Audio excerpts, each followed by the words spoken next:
All right, good afternoon, everyone. Welcome to the Thursday, May 27th edition of the MMAOB Daily Podcast. I'm your host, as always, Adam Martin, and I'm going solo today to preview The Ultimate Fighter Season 29. It actually takes place June 1st, guys, which is crazy to think about. It's coming up really soon, so I'm looking forward to the card, or I shouldn't say the card, the show in general. But, we got to talk about the coaches before we get into the fighters. To be honest with you guys, I don't know a lot about some of these fighters, so we're going to look in together today. We'll learn about these guys together. There's obviously no events this weekend to talk about, so I figured why not talk about the Ultimate Fighter, which, again, starts happening on June 1st. So I am looking forward to it. Sorry, guys. I'm going to send a link to Marcel, the dummy. There we go. Marcel's going to join me, apparently. All right, there we go. Never mind. Marcel's going to come on. Never mind. There we go. We got a guest today, guys, which is good stuff. Got Big Marcel coming in, and we'll talk about the Ultimate Fighter 29. So again, Volkanovski and Ortega, and whenever Marcel, there he is. I didn't know if you were going to come on, Marcel. That's okay. I'm glad you're here, man. Man. I'll read you the tweet. I didn't know you were coming in. That's awesome, man. Yeah, no problem, man. I told you if I can do, I will. So. No, I'm glad you're on. So again, we're going to talk about the Ultimate Fighter. I just want to get your thoughts before we even get into the fighters, because again, I don't know a lot of these guys, but the coaches, Marcel. What do you think of the coaches, Volkanovski, Ortega? Do you like this, or do you think there should have been other coaches? Yeah, I personally don't really like it, and I said that to you before because for the simple reason, I in my opinion, normally the best coaches are the guys who are already far in their career and a little bit out of their prime a little bit. You know what I mean? Yeah. And Ortega and Volkanovski are still in their prime. They are still very focused on their own careers, And I expect that they are really, how do you say that? They are connected with the fighters, but they probably, the real coaching will be done by their team. I expect more, to be honest, And you saw that with, for example, the Chael Sonnen, who was kind of out of his prime, and he was a great coach. I think Tito Ortiz was a great coach in the Shamrock season. You had more, man. You had Randy Couture, but those were all already like out of their primes, You see with the more younger coaches and still in their primes, they are not bad at all, but they don't have the how do you say it, the experience from coaching a lot of what the guys have that already late in their late 30s or even in their early 40s, Yeah. So I think that's a big thing, You saw that also with. I forgot his name. Brock Lesnar, JDS. I think, for example, Brock Lesnar was really he was the boss, for his team. And I don't know if I think he was really good, but he was the boss. And with JDS, you saw he had Minotauro Nogueira around him, and Nogueira is really a coaching guy. You know what I mean? Nogueira is really he's a legend in the sport, but he's really a coaching guy. And JDS was still in the prime of his career, and he was very connected with the fighters as well. But those are not really. Yeah, you know exactly what I mean. Those are not really focused on coaching right now, and that's why I don't know, man. If I really like it, we have to see it, man. Maybe they are amazing, and I suck what I say now, but that's what I mostly think normally with coaches. The thing about the coaches, Marcel, I feel like almost every single time they book the fight, it never ends up happening. I feel like they almost every time get canceled, like JDS or Brock Lesnar, and was it JDS he was supposed to fight? That fight never happened, right? That's a fight. Yeah, that's also a thing, right? Like that's what I'm saying. Like we got to go through let's go through the list of them. By the way, so can you retweet the new tweet because I retweeted it again if you don't mind, just so we can get some people in here. I did retweet. You did. I put another one out just because I didn't put your name in it. So okay. Yes, guys, I'm not solo today. I'm with Marcel, so it's about the list. I just forgot to send the link. Anyways, yeah. So Marcel. A lot of people don't like TUF, right? But here's the thing. Mm-hmm. I got to be honest. I'm a little bit excited for this return because it's been 2 years, and I hope that they've come up with some new ideas and stuff. I think that the Contender Series is kind of taking its place a little bit, so I'm surprised they were even able to find enough talent to like fill the spots on the show. But, man, you got to give the show credit in general because it's really launched the careers of so many fighters, man. And back in the day, Marcel, this was my favorite show on TV, man. I watched it every week. You know what I mean? I think at one point it became kind of stale, and they were just bad seasons, and the coaches were not very interesting, and the fighters were not very good. But overall, man, like it's a damn good show, you know, and it's a launch the careers of so many like superstars and legends of the sport. So I am looking forward to talking about the season with you. So let's pull it up here. Pull up the Wikipedia. We're gonna have to go through all of these fighters together. I know a couple guys, Marcel, but not all of them. So here it is, guys. The return of the Ultimate Fighter, Team Volkanovski versus Team Ortega. This is the first TUF show in 2 years, I believe, or 3 years almost now, right? Since 2018. So yeah, TUF heavy hitters. It's been a while. And we got Volkanovski and Ortega as the coaches, of course. So here's the cast here. We'll go through the coaches first. You said the coaches are the things that are the guys that are probably going to be teaching these guys anyways, right? So we'll go to Alex Volkanovski here, the UFC featherweight champion. I don't know all these guys. Joe Lopez. I know Craig Jones, I believe. Frank Hickman. These guys are somewhat well-known. Colby Thicknees, Andrew Wood. Do you know any of these guys? I've heard of a few. Joe Lopez is the little guy, which is always with Alex Volkanovski. Is like the coach who are always with him. You got Frank Hickman. He's also at Tiger Muay Thai, I think. So those are the coaches I know. But actually, his coach from City Kickboxing is not around, right? What's his name again? Eugene Behrman, or Eugene Behrman, yeah. But okay. also all the others not. No Dan Hooker, no Brad Riddell, no Izzy, no Kai Kara France, nobody, man. So yeah. And then for Brian Ortega, his team has himself, obviously, and then Tiki Goshen, former UFC fighter, and also his manager. He's the assistant coach. Paulo Herrera, Henry Gracie, and Jason Park. I mean, these guys are obviously well known. Obviously, Tiki Goshen fought. I think he was one of the few guys that didn't win a fight in the UFC. I think he went 0-4, 0-5. Alex, what's up, man? What's going on, Alex? What were you saying, Marcel? Yeah, he was. Do you remember his knockout loss against Robbie Lawler? Robbie Lawler, you started complaining, right? It got stopped due to a cut. 1-2. Yeah, he went 0-4, but we laugh at him, right? But I mean, he was dating Ariane Celeste, man. So I mean, the guy was doing pretty well for himself. You know what I mean? Even though he went 0-4, and she was also dating Josh Brookman, who has a sub 500 record in the UFC. It's kind of crazy. No, I'm kidding. But let's look at the cast here, Marcel. So again, I don't know a lot of these guys. There's a few guys that we are familiar with, but let's go through them. I don't know who's on the teams yet. I haven't read any spoilers. I don't want to read spoilers. I do want to watch the show. I'm sure there will be spoilers at some point. Try not to spoil me, please. I just try to avoid them. Marcel, you avoid them, or do you look for them? No, man, I avoid them. Listen, man, for me it's really easy, pretty much, man. It's like if it's broadcasted over here, which I still don't know, I will watch it, you know. Yeah. But if it's not broadcasted, I probably have to watch a spoiler before I see the actual episode. And hey, listen, man, I'm really easy with that kind of stuff, man. If they don't broadcast it, I will find it anyway. And if it's in the legal way, it's in the legal way. But I will watch it. Yeah, no, I agree. All right, so let's go through the cast here. Again, I don't know what teams these guys are on, but they're going to get drafted.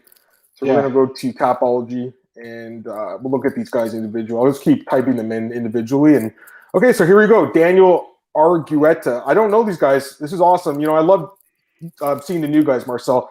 That, you know, every card, right, these days has a new guy. I look forward to, like, checking them out and scouting them and stuff. So again, we don't have time to do the tape study here, obviously, for these guys. We won't until the TUF finale when we actually have to, but we'll take a look at this dude. So Daniel Argueta, and 5-0, Marcel, 27 years old. 5-0, LFA guy, Jackson's MMA series guy.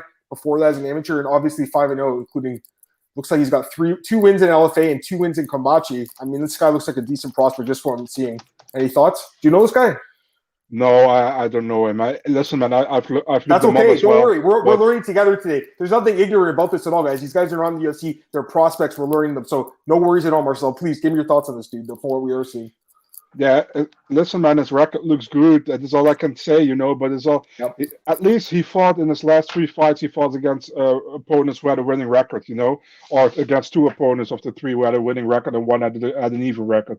So you know, it looks promising, you know, but I can't say too much. It's hard to say. All I know is that these guys coming out of Kombachi and LFA usually do pretty well in the UFC. So I mean, he's been in the right places, but again, the level of competition he's fought is very low. But, you know, 5-0 says something for itself. So we'll check out this dude. Next guy, Brady Heastan. Again, these are bantamweights. They call this guy Bam Bam. 5-1, 22 years old, sick jitsu guy. So he's training with those guys like Chiesa and I think Juliana Pena, I believe. Or yeah. So, I mean, that's obviously a decent camp. 5'8" for 135. I mean, the guy's tall. Look at his record. I mean, Conquest of the Cage is like a Northeastern promotion for the regional scene. Like, Chiesa fought there and stuff, so he fought in a decent promotion before. Go ahead. Only loss on his record is against a guy with a winning record. So, true, but look at the guys he's beaten. 1-12, 0-4, 0-6, 0-2, 0. I mean, this is that. Yeah, that's just a red flag to me right away, guys. Like, not only is he being inexperienced guys, but they're inexperienced guys that have really bad records. So who knows? I mean, maybe he's really good. Again, it's hard for us to like do the tape story right now, and we're not going to until the TUF finale. There's no point. We're going to see these guys on the show. I'm going to watch them on the show. Go ahead. I remember with when Nasrat Hakparas signed with the UFC, many people were like, he only fought Cans in the regional circuit, and then he came in the UFC and he looked pretty good, and he's still known as a contender right now in the division. So I mean, it doesn't really say anything, but it's kind of a beginning where people look like, do you think he's good? Do you don't think he's good? You got to watch tape probably to really know if he's good or if he's not that great, I agree completely. I mean, again, we're just taking this is a really rough early look at these guys. I know that Nolan King, who's really good with this stuff, he has like a series at Junkie where he did in-depth views. I think Alex might have did something with some of these guys too, maybe. Sean Bitter as well, man. Sean's great. Yeah, Sean Bitter, another guy, great MMA wizard. So I mean, that's another guy. For me, it's like there's so much MMA going on, Marcel. It's so hard to keep up with all of it, all the prospects going on. But when they're in the UFC, and this is basically as close as you get to the UFC with the Ultimate Fighter, these are the guys I want to look at. So let's take a look at this dude. Dustin Lampros. You will like where he training. You will like where he trains. Sanford MMA, the guy looks absolutely deezed for 135. How does this guy make 135? 27 years old. Greg Jones is his head coach, and Henry Hooft. I mean, I just like that. Marcel, Sanford MMA, I like it right away. 5-0. I know. Let's take a look at this. So Shamrock FC is like a regional scene, but okay. I actually scouted this guy, which is crazy. I just scouted him for Showcase MMA. He's really bad, this dude, 5-12. I watched his fights, Marcel. It's as bad as you'd think. Because he just fought this guy, Josh Oxendine. He got smashed in the first round. And then this guy just lost by first round heel hook. So it just shows the regional scene, man. It's so up and down. It's crazy, man. But yeah, I know who that guy is. So I mean, that's not a good win. He's been beating up Cans. I mean, quite frankly. 5-10, 0-0, 0-4, 6-14, 0-8. I'm not trying to be a dick, but I mean, these guys are not really good competition, but he does train against Taiwan Claxon, an amateur. That's it as an amateur. I mean, amateur fights don't matter, but that's at least something to think about. I don't know, Marcel. The fact he's training at Sanford makes me my eyes, wide open. But again, the level of competition, and he hasn't fought in 2 years either. So no idea. I mean, we'll see what happens, guys.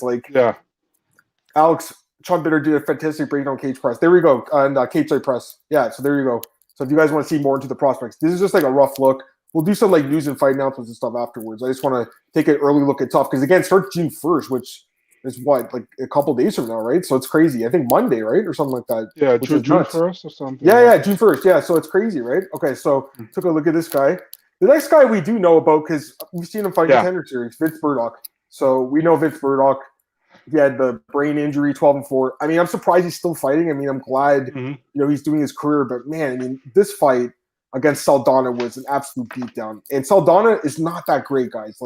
He struggled against Griffin and just got cut. So I know this guy had a nice run before that, Marcel. But the 2-year layoff, the brain injury, I don't know what this guy, man. I'm not sure. I mean, I hope the best. I hope he does well. I hope he wins the show. Really, be a great story. But what do you think? The thing when I see his name, I always think about to rewatch the A-Team again. I mean, what I saw from him is not a bad fighter at all, But he had that brain surgery, and I remember that Nolan did a huge article about it. I read it I think a year ago now, and they brought him back for the Contender Series. He was actually signed with UFC, right, to fight Jordan Griffin, but they brought him back to the Contender Series, and he lost to Saldana. So. Yeah, I don't know, man. We have to see, but he's at least one of the most well-known guys in the season. So no doubt. Okay, let's take a look at the next guy. I like him. Mitch Raposa. I don't know this guy, so let's take a look. 5-0, 22 years old. I love the fact they got the young guys in. There's so much young talent in the sport. It's crazy, right? Because these kids, think about it. 10 years ago, when I was just starting my career, really. Well, I've been doing it for almost 11 years now, but. These kids were 10 years old and they were, watching Brock Lesnar, Anderson. So no wonder they got into it. You know what I mean? These kids were at the right time. So he's 22, 5-0. Tommy Teixeira. I wonder, does he train with Glover? I'm kidding. 7-0, take a look at this kid's records. Okay, so he's a CES Cage Titans guy, so northeast, like Boston area. I mean, the competition's not the worst, I guess. Those are good promotions. He's fought recently as well. Looks like he's got a good ground game. I mean, I don't know. What do you think? Tell me about this kid. Yeah, I like him, man. It was kind of sucked because he was supposed to fight in LFA and that fight fell through. But that was I think it was recent. I think it was in March or somewhere. But Yep. So I like him, and what I saw in CES, I haven't seen all his Cage Titan fights, but I saw in CES. He looked good, and he's still young. I think he's actually very young. Can you look how old he is? 22. Yeah, he's 22. 22, yeah. That's what I'm saying. It's a kid. He looks good, man. I really keep an eye on him, man. All right, this is a guy I'm looking at then for sure. I mean, honestly, guys, I like what I've seen so far. I'm not gonna lie. There's a few guys again that fought, some cans, but I like what I'm seeing. Like, there's at least some potential here. Okay, so I know Josh Reddinghouse. He fought in WSF. Yeah. He's, I think, the most experienced guy on the show. He's a little bit older, 31, 16-5, but a very quality fighter. Obviously, fought all over the world. I mean, I've seen him fight with WSF. He fought Bryce. He also fought Josh Hill. That was in Canada. That was in like Toronto, Burlington. Yep. That was right near my old house. So, I'm very familiar with this guy. Obviously, he's a pretty solid fighter. He hasn't fought in 2 years. He's coming off a loss, but a very experienced guy. But yeah, one fight in the last 4 years. Wow. That is surprising. I think he has a full-time job or something. He follows me on Twitter, but I haven't talked to him in a long time. I talked to him like when he was in WSOF, man. It's been a while. I don't know. Like, I mean, it feels like he kind of fell off the map. What do you think?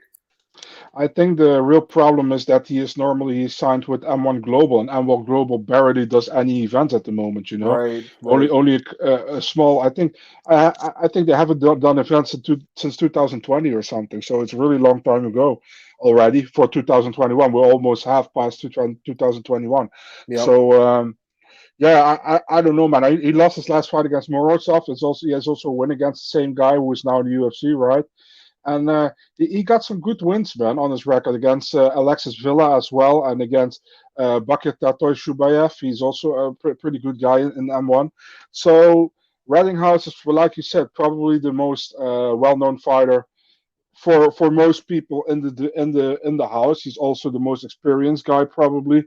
And this is a huge opportunity for him, I think, man. I mean, he's all young guys. He's 31. He knows how or what. So can be advantage. Can also be a disadvantage, of course. But I think it will be an advantage probably for him. So Reddinghouse is definitely someone I would keep my eyes on. I know you will as well, because he's pretty much well known. The most well known guy on the season, I pretty much can say. Yeah, I agree. So, like, by default, he's the guy I'm looking at just because I recognize him, right? And same with Murdoch. But I think, he's really experienced. But the fact he is 31 in a house with a bunch of young kids who are hungry to get in the UFC, I don't know about that, man. He's fought once in 4 years, guys. I feel like, there's no betting odds until the finale because it's not live this year. But I feel like this is a guy that might get bounced early. People are going to be surprised I'm not going to be because he's a little bit older. Hopefully he does well, though. I like the guy. I'm just saying. His age does concern me a little bit. A show with a bunch of kids that are a lot younger than him. This guy doesn't have his age up, but Ludwig Scholinian, 9-1-1. Do you know this guy? He's 5'10" for bandweight, so he's another tall dude. He's coming from LFA. He fought in LFA. He actually fought in the Jared Vendera head and Ferreira card. That's funny. He actually fought in Bellator as well, M1 Challenge. So he's an experienced guy. He's fought Vince Cachero. He beat him. He's in the UFC. That's a win right there. That's a UFC fighter right there. Vince Cachero, barely a UFC fighter, but still. Do you know about this guy? I mean, that's a decent win, right? I'm pretty sure I saw three fights of him against Osetrov, against Honorio, Cinema Honorio, and Vince Cachero.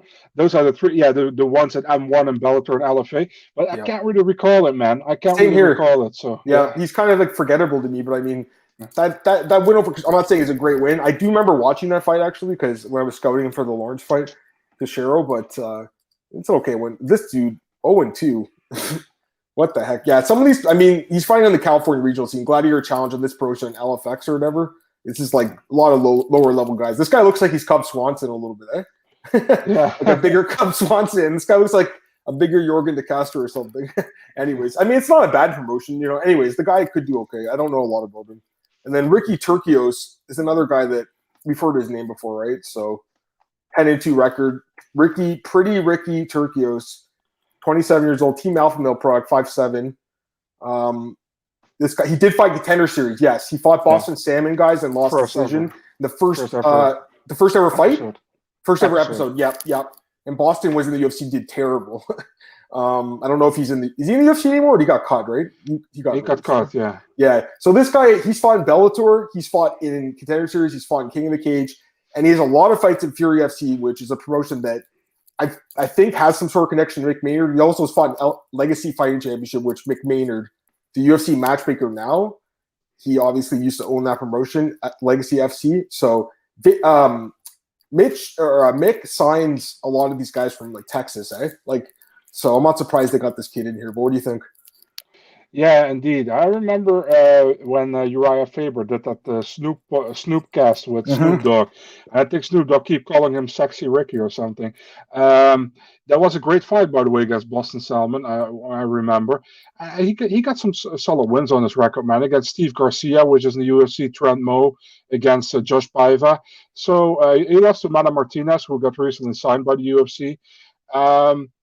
Yeah, he's also probably a guy you can keep your eyes on. You know, he's also one of the more well-known guys of the seasons, I think. We saw him more often. And he's tough, man. What I saw in the Boston Salmon fight back then, he was tough. Was a super close fight. I think Salmon won. He should have won, Salmon, so there was no problem in that one. Yeah, this is also a guy I would keep my eyes on. Probably, if I have to look now, the guys probably Vince Murdoch, Mitch Raposo, Reddinghouse, and Turcios. Those four. Maybe Sholinian with the, how do you say that, the dark horse. But those are the four. I mean, I think anyone can win, honestly. Like, these guys look, again, some guys look like decent prospects, but we see it in contenders every year. We'll see if these guys are actually ready for it. There's guys that are going to quit. There's guys that are not going to make it. You'll probably see guys get injured. There's a lot of stuff that can happen. That's not that Aaron Phillips. It's a different one, I think. I don't think it's that guy. He's in the UFC now. I think it's this dude, 5'2", Aaron Phillips. So it's not the guy that's in the UFC now, guys. It's not the featherweight. Okay, so Aaron Phillips, 30 years old, 6 feet tall. Oh, no. An Alaska FC guy. Oh, no. And he has some bad losses, too. He lost to Al Mataveo, who has lost back-to-back fights by knockout. He got knocked out on Contender Series by Nchukwi. He also got knocked out by a Colin Huck buddy, who I think is in the UFC now. He got signed. No, he didn't get signed. He got signed, but he didn't, or they sent him back. He didn't want to find the UFC. I don't know. Oh, that's weird. Okay, so I thought they signed him. Yeah. So I mean, those guys were on contender. Man, I mean, and then Marcel, look at the guys he's beat: 1-3, 1-0, 0-0. Some guy named Bear Rogers, and he's from Alaska. What the heck? There's no way that's his real name. Look at this dude. That's the guy he beat. Wow. Hold on, let's see these other guys. Jason Flowers. Are these guys real people? Oh my God. They're just made up names, man. Oh, this guy also lost to Uros Medic. Look at this guy. Oh man. The Alaska FC team, guys. Uros Medic is the only good fighter from that circuit, I swear. You just saw Victor Rodriguez. He got smashed by Bruno Silva. Both his fights, UFC got KO'd in the first round. That guy's not UFC caliber. Who's this other guy? Jesse Hall. Look at this dude, 2-1. I mean, who are these guys, Marcel? I'm glad they have these guys fighting, but again, we're trying to see if this guy's UFC caliber. This guy's 3-6 now. It's just not a good record, man. I'm just listen. They have to fight somewhere. I get it, but this Alaska FC promotion, I'm not the first person to say it. The guys that have come off that show that were on Contender Series did terrible. Just honestly, this looks like a guy that could have been on Contender Series to me. You know what I mean, Marcel? Somehow he's in Ultimate Fighter. Anyways, I don't know. I'm not impressed. Do you know anything about this dude? But I'm not impressed with what I'm seeing. No, I don't really know. No. This guy will he's going to lose on the show, guys. I'm calling it right now. If that guy wins, wow, I'd be surprised. All right, let's go. Look at this dude. Andre Petrosky, 5'1", 29 years old, New Jersey guy. He's in crazy shape, obviously. 185er. Okay, so he lost to Aaron Jeffrey. He won all 5 fights before that against, again, lower level competition. But they do have to fight someone. I get that. Art of War cage fighting is an okay promotion. I think it's in Pennsylvania or something. Yeah, it's an okay promotion. There's a few guys like Matthew Semmelsberger fought there. He's in the UFC. He's doing really well. So we'll see. I mean, but yeah, he got knocked out by Aaron Jeffrey, who, I mean, why is this guy not in the UFC, right? Oh, he's on Contender Series again. Okay, they're giving me another chance. By the way, Chadwick Goodrich is also on everybody's record, right? This guy, he's another guy that 7 and 12. Yeah, this is Chocolate Thunder. That's a great name. I love the name. I mean, this is they throw him in there to get knocked out. Jason's look at this guy. No, for sure. Anyways, do you know anything about this guy? No, sorry guys. No, don't worry. He's just got a lot of finishes and stuff, but I do like there's a mix of knockouts and submissions. That's kind of good. That's good to know. I remember he fought Aaron Jeffrey in LFA in the headliner. That's the only thing I remember. Yeah, that's not a terrible loss. Yeah, I remember doing the article about it. I do the opening odds for that, so I do remember him a little bit, but I didn't see the fight. I'll check it out later. Brian Battle. The next one is Jordan Levitt when he grew his hair. 5-1 for this guy, Brian Battle, 26. Okay, so he's a little bit younger. He's 6'2", excuse me.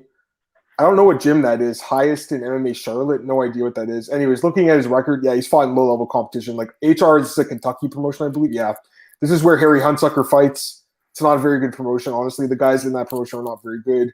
He did fight in Showcase MMA. I actually am working for this promotion right now because I'm doing articles for it with James Lynch. We just did the a preview show, so. It's a regional promotion, Marcel, in the United States, and they do have us working for them, do some writing, and man, it's been good so far. Great company to work for, Spectation Sports, and it's not a bad promotion, but again, it's prospects there. It's not like experienced guys. So I just look at this guy's opposition. Bro, so it's not impressive. He got two solid names on his amateur list, man.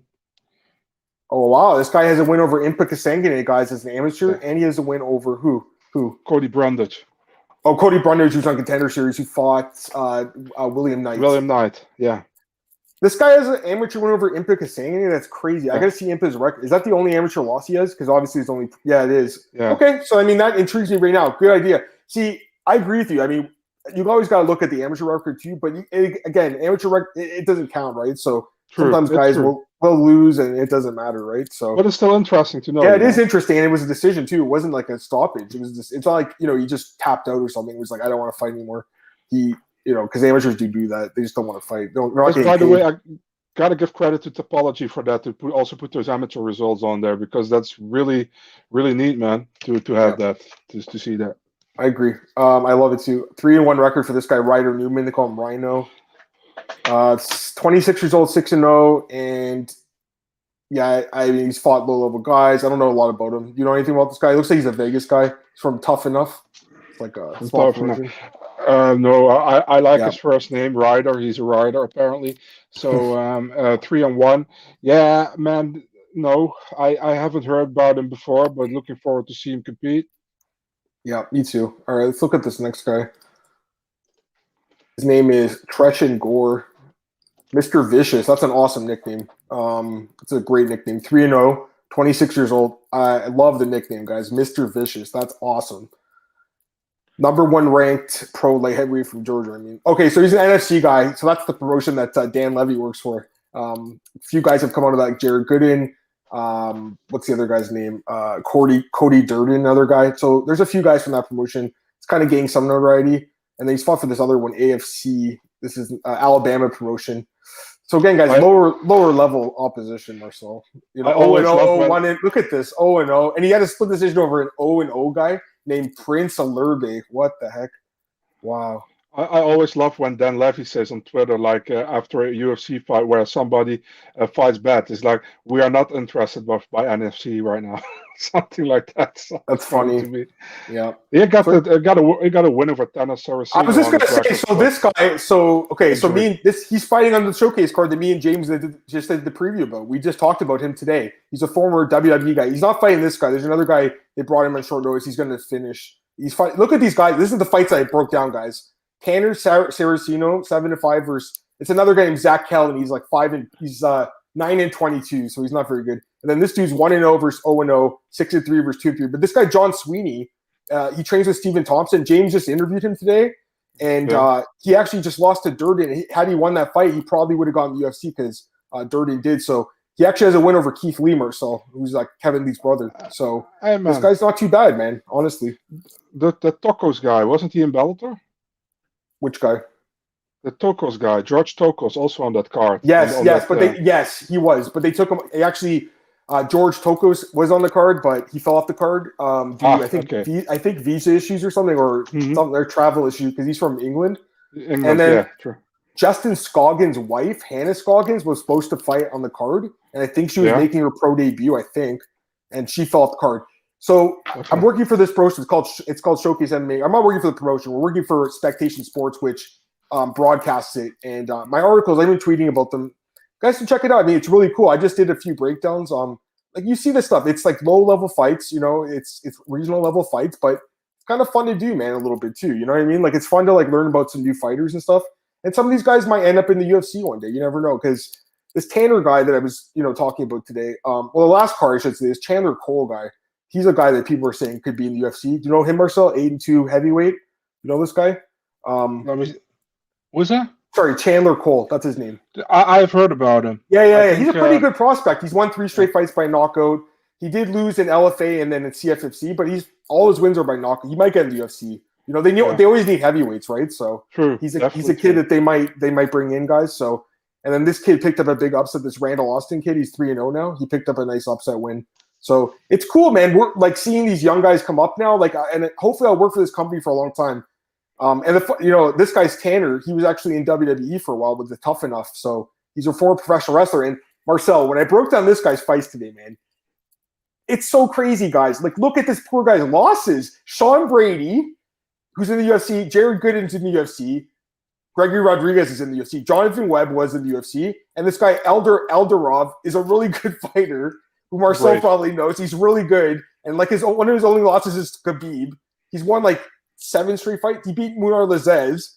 This guy's going to be in the UFC, I think, at some point. This guy, Marcel. I don't know. Like he's in Brave now, right? Yeah, maybe he'll be in the UFC. He's just beat Mafra and Lazez. Those are good wins. So, anyways, I just feel bad for this guy because you look at the losses, Marcel. That's brutal, eh? Like, it's just all Sean Brady. He really wants the rematch. He says he's not going to get it. And he has a win over Don Waters. Anyways, it's kind of cool like doing this regional stuff, and I'm learning about like a lot of new fighters and stuff. But man, some of the fights you see, guys, like Tanner's last fight, it was like he took the kid down right away, took backbound, pounded the guy out. You see that a lot in the regional level. You know what I mean, Marcel? Guys do not know how to defend takedowns a lot of time, and once they're on the ground, they panic like crazy. They tap out quickly, or they get their back taken, and guys just tee off and beat them with TKO strikes. So I've seen that a lot, and I mean, good for this dude for doing that regional scene, but let's see a step up, man. All right, the next guy we'll take a look at here. Miles Hun Singer. I don't know a lot about him. You know this guy? Yeah, I've seen him fight before. 7-0. Miles, the head hunter, Hun Singer. Great nickname. What, long time ago? 30 years old, 6-0. So he's basically in the prime of his career. He's from Extreme Couture. He hasn't fought since 2019. He hasn't fought. A lot of these guys are coming off 2-year layoffs. A lot of guys didn't fight last year because of COVID, obviously. Yeah. This guy has fought. Wow, look at this, eh? This is crazy. So he obviously has a full-time job doing something else because he's not a full-time fighter because he only has 7 fights since making his debut in 2013. He fights once every 2 years, Marcel. Look, he's fought. Yeah, he did fight in PFL, guys. He fought in PFL. He also fought in RFA. But look at the inactivity, Marcel. Maybe this guy's really good though. Maybe he's been like kind of waiting to get in the UFC. He's been taking fights only when he thinks he can win them or something. I don't know, but you know anything about this guy? What I saw so far from him, I like him, but he hasn't fought for a long time, So he fought in that PFL cards when PFL wasn't really established yet, when they didn't have those seasons. Remember when they started with from WSOF to PFL, they had that small year where they had some random events in between, That's where he fought. What can you say from somebody who almost didn't fight for 2 years? I know he was. I know he was a guy who many people were looking at the regional scene, but I don't know for now, man. I'll look forward to see him in the Ultimate Fighter. Me too. I'm just looking at his Instagram right now. So it looks like he looks like he's got like a baby or like a young kid. So he probably took the last year off during COVID and then to spend time with his baby, right? I would assume his wife. That's like all his pictures are him and his family. So, I mean, the guy's been spending time with his family, but the last few are from the Ultimate Fighter. Let me see if he posted looks like he posted like a highlight clip of himself here. So he looks like he's a wrestler. Yeah, he's got good wrestling. I'm looking at his clip, guys. They posted. Yeah, it's exactly what I thought. He takes backbound, pounds the dudes out. That's what he's doing in these fights. So who knows? I mean, does it work at the tough level? I don't know. The tough levels are obviously a little bit below the UFC level, but again, just because you can take people down, can you strike? I don't know. We'll see. Sorry, I spelled this guy's name wrong. Cameron Lachinov. So this guy was in Bellator, wasn't he? Yeah, he was. Yeah. Okay, so he actually trains with Gabriel Gonzaga, and he does the same pose that Gonzaga does. Look, Marcel, the same one, eh? Yeah. It's the same thing as Nepal, right? I gotta pull up Gabriel Gonzaga now. I gotta do it. The hairy beast, the guy with the hairiest chest and everything. This guy, where's the win? This one, look, like Marcel, see this thing? Yeah, I see it. Yeah. So, anyways, Team Link guy, obviously. Nepal, I think he was in bare knuckle. He fought Bigfoot. He knocked him out, right? I think he knocked him out. Yeah, that was sad to watch. Anyways, this guy, I was a little surprised Bellator cut him. He had a good record in Bellator. He was 1, 2, 3, 4, 5-1 in Bellator, and they cut him. So a little surprising. Any thoughts? Yeah, surprising indeed. He lost his last fight against Shamil Nikayev, which was a very close fight. He's kind of a crazy dude, man. He comes forward and he slaps himself in the face and that kind of stuff, and he's fun to watch. He got a win over Karl Kretschmer, which is a great win. That's a great win. We can probably say he probably has the best record if you look at it. I remember this. I remember doing the odds, and it was a big upset. I think I talked to it with AJ. Yeah, that was a big upset. I'm surprised they let the guy go. I don't know. I don't really understand that. Anyways, yeah, he's fought. Honestly, I would have put this guy in the Contender Series instead of the Ultimate Fighter. But yeah. Yeah, no, I agree. I don't think they want to sign a Bellator fighter off a loss to the UFC. I think that just the UFC wouldn't want to do that. I just feel like they'd be like, nah, we're not going to do that. But I agree with you completely. 6-1 for this guy, Gilbert Arena. Is he related to Sean Brady? Is he related to Hector Rubino or no? I don't know, to be honest. I don't 25 know. years old. Lost to Sean Brady, man. That's such a hard fight. All these guys that we're looking at lost to Sean Brady, eh? Like it's just that's such a tough. But it just shows you the levels of the sport, man. Like you see how good Brady is. Like these guys are not like that bad. I mean, he lost a decision to him, but again, Brady's just that much better, though. Honestly, man, if I'm 6-1 in MMA and I lost to Sean Brady, you can lose to a worse guy, Yeah, I agree. Sean Brady is a great fighter. I agree. Okay, so let's talk a little bit about news. We're done tough. I really can't even give you a prediction for a winner, by the way. Like, if you guys want one. We gave you guys some, of the favorites, I guess. But, I have no idea who's going to win. All right, so let's take a look at just some news, Marcel. I'll pull up BJ Penn here. We'll look at it together. There's a few things. Dana White did an interview with my boy Tom Taylor, man. I'm so happy, Tom. He texted me yesterday. He's like, yo, dude, I'm doing an interview with Dana. They just fell in my lap. Do you have any advice? And I'm like, dude, just be cool. Dana's actually cool to interview. That's why I told Tom, he's fine. I've interviewed him a lot during scrums and stuff. Dana's cool, man. Dana gives you good answers too. He gives you good answers, including this one. Let's look at this. Dana reveals potential locations. So I don't know where you guys live that are listening, but he did mention a few different cities. So UFC 263 next month is in Phoenix. UFC 264 is in Vegas. And then 265, Marcel, is going to be in Houston, Texas. That's the Derek Lewis fight. I think you saw that against Francis Ngannou, the rematch. I think also on that card is Pena and Aspen Ladd. And there's another big fight, I think, on that card. I can't remember. Anyways. What was 265, you say? Yeah. Let me check. I have for 265, Amanda Nunes, Juliana Pena, Jose Aldo, Pedro Munoz, Uriah Hall, Sean Strickland. Great card. Oh, my God. That's the makings of a great card. The UFC always stacks those summer cards. All right, so let's take a look at some of the cities he said. Boston, he said, in September. So UFC 266. That's Jan Blachowicz versus Glover Teixeira. That's that card. September 5th, I think. Anyways. 4th, yeah. 4th. Dana White says Boston, Dallas, Anaheim, Fort Lauderdale, and Newark. So those are 5 places he's looking at right now. So I think Boston. He didn't say Houston. Everybody's happy. No, because Houston. Well, I mean, they're already doing it in August, right? So I know. He said Dallas. I think they'll do one in Dallas probably before the end of the year at some point. I do think they'll probably go back to Texas. It seems like they really like doing the fights there, even though the judging is horrible there. I think this one, man, Fort Lauderdale, that'd be cool. I don't think they did a pay-per-view there. I know they did Fight Night. Newark, I don't really know if they go to New Jersey right now. I don't know. I feel like Boston would be one because I know that they've been talking about that for a while. And I know they just made it mask free or whatever, so that makes sense. But yeah, I can see any of these places being possible. It's kind of cool, Marcel. I just wanted to mention that. So what do you think? If you had to take a guess, where do you think it's going to be out of those places? I don't know. Probably Boston. Like that's what I'm thinking. I like Boston as well, man. That's what I'm thinking. And then our boy Nolan can go to the show too, and some of our other guys live up there, Mike and stuff. So let's go through some news here.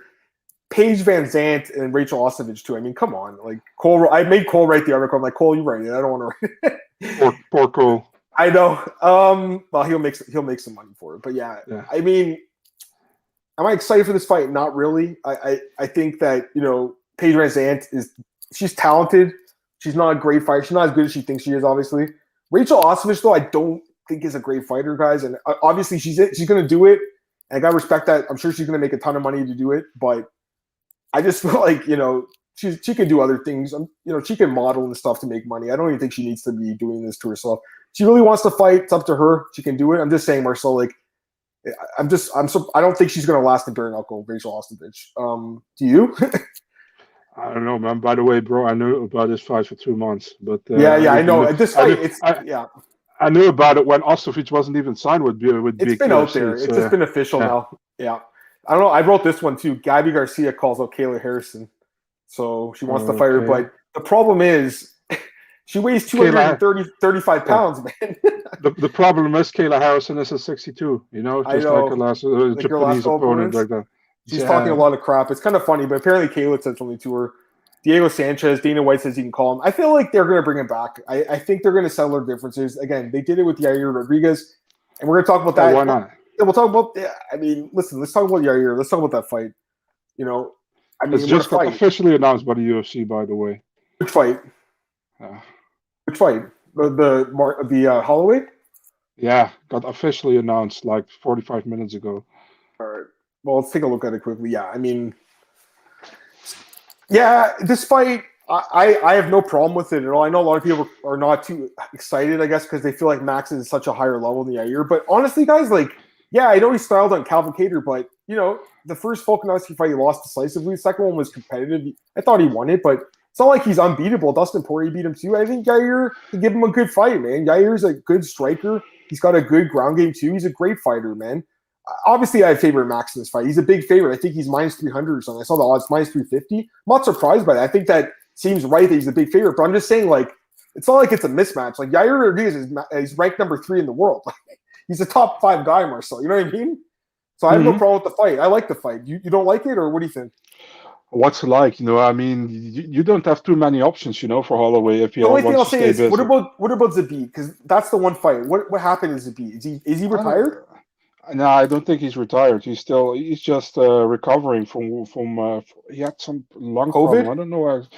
I don't know what it exactly was. It's very in the air somewhere, but I don't really know.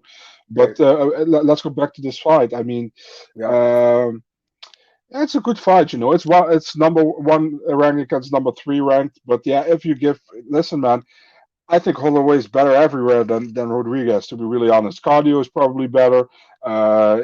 His striking is I mean, Rodriguez was kind of a specialist in some kind of stuff in striking, but I think Holloway's overall more all round, and I think Holloway's much better on the ground, to be really honest.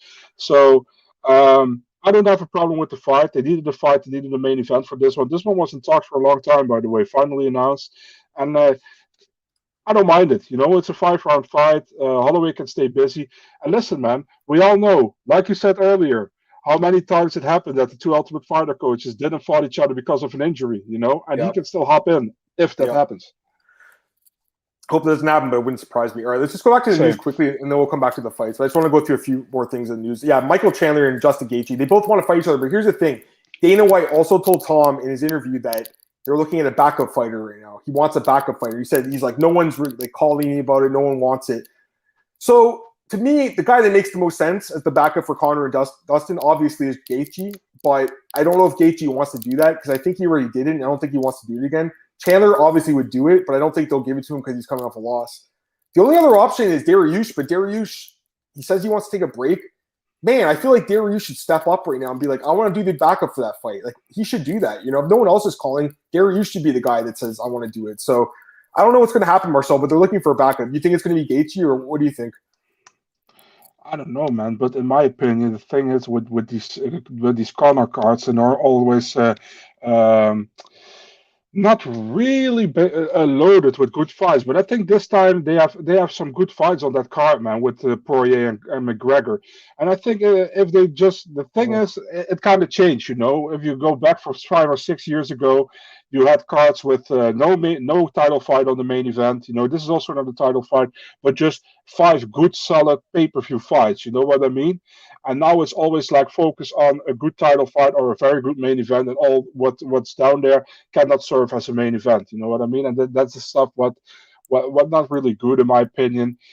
Yeah, you can do a backup fighter, but I mean, I don't know. If they can't find somebody, then probably stack it up with a good co-main event. I know Gilbert Burns, Stephen Thompson is a great fight as well, but is that a co-main event on a pay-per-view card when, for example, Dustin Poirier, Conor McGregor doesn't happen? I don't know.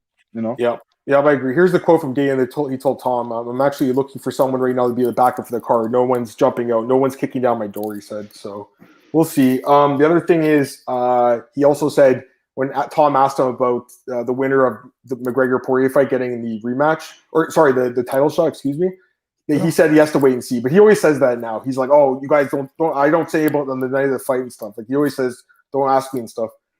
Covington. Yeah, there's a few other things. Yeah, I mean that's about it. Let's go to some fights. By the way, there's one rumor for that same card, which isn't really confirmed yet, but Michel Pereira against Niko Price. No, I think I saw that fight today, guys. Yeah, we were going to talk about that actually. I thought it was going to be on your list. It's I haven't AG fight reported it. It's a great fight. I absolutely love the fight. Both guys are awesome. You know, Niko Price is coming off from I think a no contest, so I'm a little surprised. He's fighting Pereira, who's looking good, but we'll see. John, what's up, man? John Beezer. Tersuki and Fiziev can't find a fight. They might as well volunteer. Yeah, I know. Like, why not? Someone's got to throw their hand up. But I feel like what they should do is put the co-main event as Gaethje and Chandler. Just do that as the co-main event for the card. Or on the main card, just put it as the opening fight of the main card. You know? If Chandler's cleared, I think he wants to get back in there. Chandler wants to fight quick. He's like, I screwed up. I got caught. I was too excited. He got too excited, guys. It happens. You know? I've seen it. How many times have you seen that in the UFC debut? A guy hurts a guy, he gets too excited, ends up losing. What are you going to say? I thought you was going to say put it as the opener of the main card, so when he's cleared, he can fight in the main event. I thought, what you going to say, man? That's not what you're going to say. Oh, man, I should have said that. Yeah, let's take a look at that card quickly. I mean, we're going over the place here, but it's okay. 264.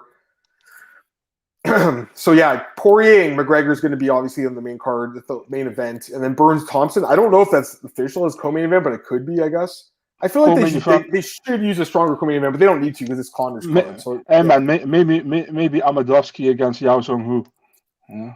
I hope that's on the main card. Sean O'Malley versus Smolka probably is going to be in the main card, I would guess, or maybe the main event of the pre. Oh yeah, there's also Kevin Lee and Sean Brady. That will probably be in the main card, I would guess. What about Tai Tuivasa against Greg Hardy? The random heavyweight fight. I think that would be, it could be, but it could also be like the main event of the prelims, like to get people to buy the pay-per-view. You see someone get a big heavyweight get knocked out. It's going to be glorious when Tai Tuivasa knocks out Greg Hardy. I'm just kidding. I don't know who's going to win that fight. I got to look into it. Probably though. I think he'd be favored, I guess. Let's look at some fights, Marcel. Okay, so we got Kamala Kirk filling in against Macron and Berkani. He just fought in LFA, right? Didn't he? And he won. Yeah, he beat Daniel Swain. So, man, you fight in LFA, you get a call up here.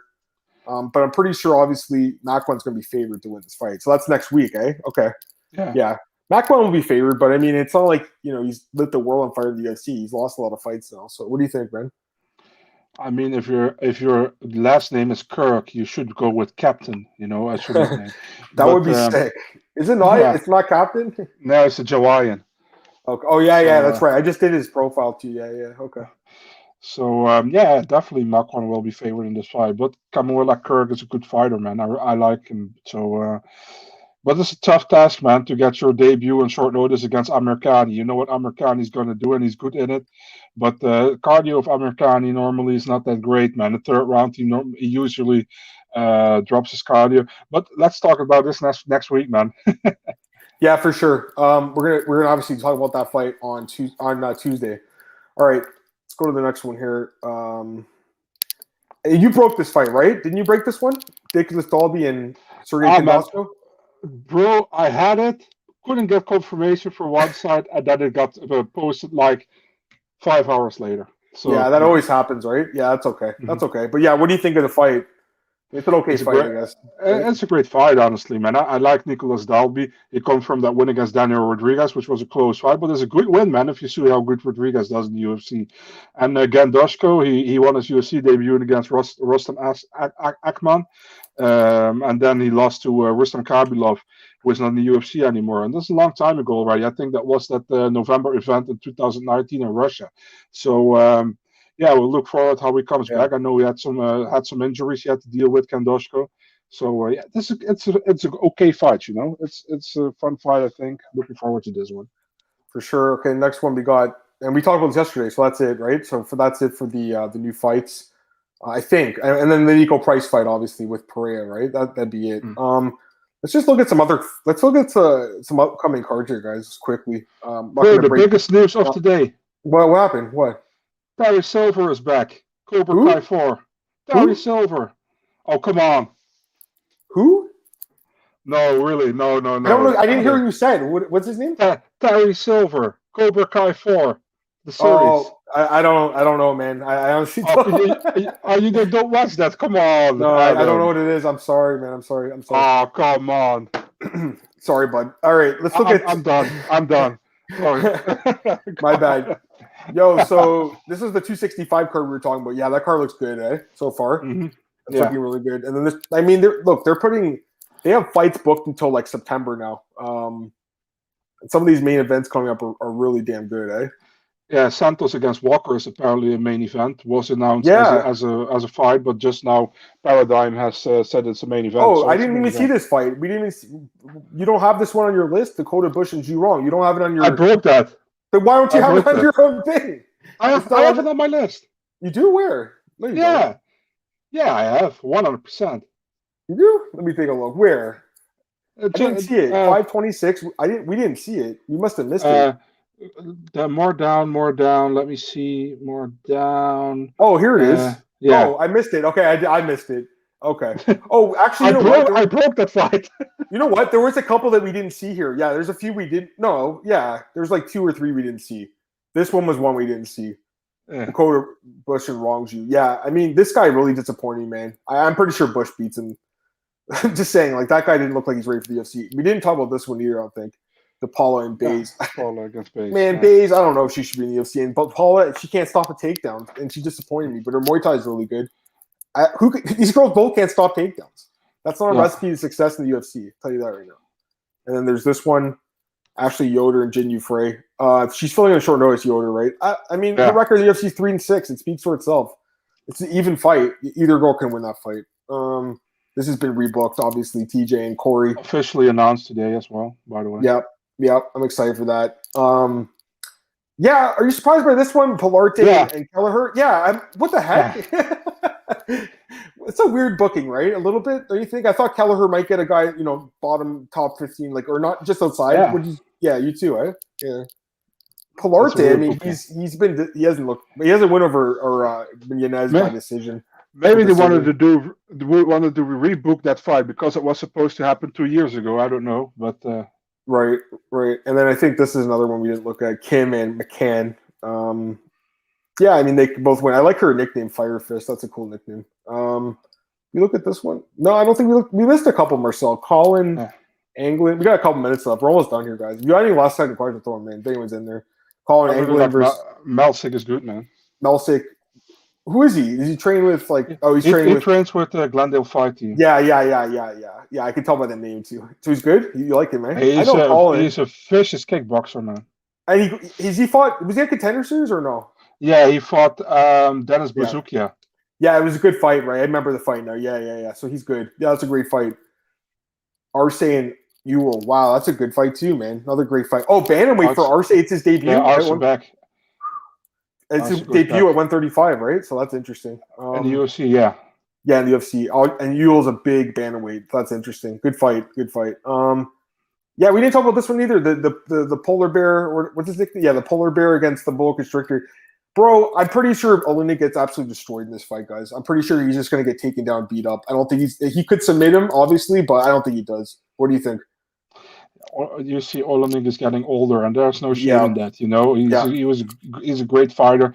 I think he's been great for the promotion, but you see he's kind of on the decline now, and he doesn't have a chin anymore as well. So yeah, it's possible he could get submitted. Obviously, this kid's been submitted Spivak before, so it's possible, but I'm pretty sure he takes him down pounds. I mean, look how good he looked against Vandera, and Vandera looked really good in his last fight, right? So I mean. And I think this kid's getting better, guys. He also looked good against that Felipe guy, too, in that fight. He looked okay. So he's not bad, Spivak. And I think the UFC likes him. And they're giving him kind of like a name here. And I think if Oleinik loses, he's going to get cut, Marcel. Stevens Gamrot. I hope Gamrot knocks this dude out. Honestly, I'm tired of this guy, man. He goes and ruins fights. It's just so stupid how he gets a fight against such a high-level guy while Close doesn't even have a fight and he's injured right now. Like, that's such BS, you know? When this fight was announced, I said to somebody like, Stevens is going to get his punishment in the cage, what he did last time outside the cage. That's what I feel like. Look, Stevens old. People, they think so too. So, and what else we got here? Yeah, that fight's old. So, I mean, that's it. So, I think that's it, Marcel. Pretty much. Anything else you want to plug before we get out of here? Anything else you want to talk about? Oh, you know what? The last thing I forgot. There's one other thing. Jon Jones hired a new manager. That's one other thing I forgot to mention. He hired a new manager, and now Dana White's saying he's like, I like this guy. I want to talk to him. So, do you think this is good? Do you think it's a positive development? Yeah, but I think at the end of the day, Jon Jones still decides how much he wants. You know what I mean? So, and the manager probably will try to get him that. So, No, I agree. All right, Marcel, plug your stuff. Let's get out of here, man. Yeah, Big Marcel 24, as you guys know, on Twitter and Instagram, and MMADNA.nl, and wherever you can find it, YouTube, Facebook, Twitter, Instagram, in the sky somewhere, I don't know, whatever. Yeah, that's awesome, Marcel. You're doing a great job, man. I think you're at 20,000 followers, which is insane, Marcel. You're killing it, man. Almost. Yeah, you're crazy out there, man. You're killing it. You guys can follow me on Twitter, obviously, at Martin Podcast, MMAOddsbreaker.com, YouTube channel. Like, share, subscribe. Always like, new guests, people in the chat. It's always good. We do the podcast Monday, Tuesday, and Thursday, 4 p.m. Eastern. I'll be back with Marcel. If you want to do with me, Marcel, on Monday, you're welcome to join with me. I'll talk to you about it. But, we won't have fights to break down, but I'm sure there's going to be some news. So if you want to come on with me, Marcel, on Monday, you're welcome to. And then Tuesday, we'll break down the Rosenstrike card against Sakai. In the meantime, I got an article at that Spectation Sports website where I previewed Showcase MMA 19, which is pretty cool. Me and James did like a preview video, which is on their YouTube channel, which is really cool. And then, that's about it. DJ Penn, obviously. But, that's about it right now. It's like a week off for us, basically, without an event. Even though I've still been working 8 to 4, 8 to 5, I should say, with the podcast, it wasn't feeling like it because I don't have this stuff in the evening to do, right? So it is what it is. Anyways, I'll talk to you soon, Marcel. Thanks, guys, for joining us, and talk to you guys soon. Peace.